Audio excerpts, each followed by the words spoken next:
அந்த படத்தில் நான் நடிக்கணுன்ற ஒரு இன்டென்ஷன்லேயே இல்லை. ஆக்சுவலாக அந்த படத்தில் வந்து நான் வந்து ஒர்க் பண்ண தான் போனேன்.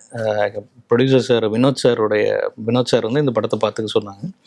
நான் வந்து எக்ஸிக்யூட்டிவ் ப்ரொடியூசராக ஒர்க் பண்ணிகிட்ருக்கேன் படங்களில். ஓகே. ஸோ அந்த மாதிரி இந்த படத்தையும் வந்து ஒர்க் பண்ணுறதுக்காக தான் போனேன். அப்போ போகும்போது இந்த மாணிக்சந்த் கேரக்டருக்கு அவங்க வந்து கேஸ்டிங் வந்து பார்த்துட்டு இருந்தாங்க. அப்போ பார்த்துட்டு இருக்கும்போது திடீர்னு சடனாக ஒரு நாள் வந்து ரைட்டர் பிரசன்னா சார் வந்து நீங்கள் மாணிக்சந்த் பண்ணால் நல்லா இருக்குமே, நீங்கள் பண்ணுறீங்களா அப்படின்னு கேட்டார்.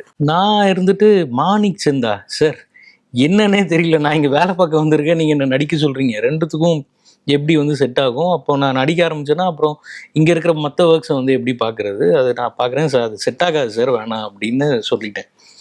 தென் அகெயின் ஒரு 1 வீக் மாதிரி போச்சு. அது வரைக்கும் எந்த ப்ராசஸும் இல்லை. அவங்க தேடிக்கிட்டே இருக்காங்க. மறுபடியும் ஒரு நாள் வந்து ஒரு சின்ன ஒரு லொக்கேஷனில் உட்காந்து நான், பிரசன்னா சார், ப்ரொடியூசர் சார் எல்லாம் உட்காந்து டிஸ்கஸ் பண்ணிகிட்டு இருக்கும்போது, நீங்கள் தான் இந்த மாணிக்சந்த் பண்ணுறீங்க. நான் தான் பண்ணுறேன். எப்படி சார் சொல்கிறீங்க? அது ஆக்சுவலி அந்த கதை என்னன்னு எனக்கு தெரியாது. அந்த கேரக்டர் என்ன பண்ணும், எந்த டீட்டெயிலும் எனக்கு தெரியாது. மாணிக்சந்த்ன்ற பேர் மட்டும்தான் தெரியும். மாணிக்சந்த் நீங்கள் தான் பண்ணுறீங்க அப்படின்னா, இல்லை சார் அது எப்படி பண்ணுறதுன்னு எனக்கு தெரியாது, என்ன ஏதுன்னு தெரியாது. இல்லை அபி நீங்கள் தான் பண்ணுறீங்க அப்படின்னு சார் வந்து சொன்னார். உடனே ப்ரொடியூசர் வினோத் சார் இருந்துட்டு, நீங்கள் தான் சின்ன வயசுலேருந்து நடிச்சிருக்கீங்களா, நீங்கள் பண்ணுங்கள் அதில் என்ன இருக்குது அப்படின்னு கேட்டார்.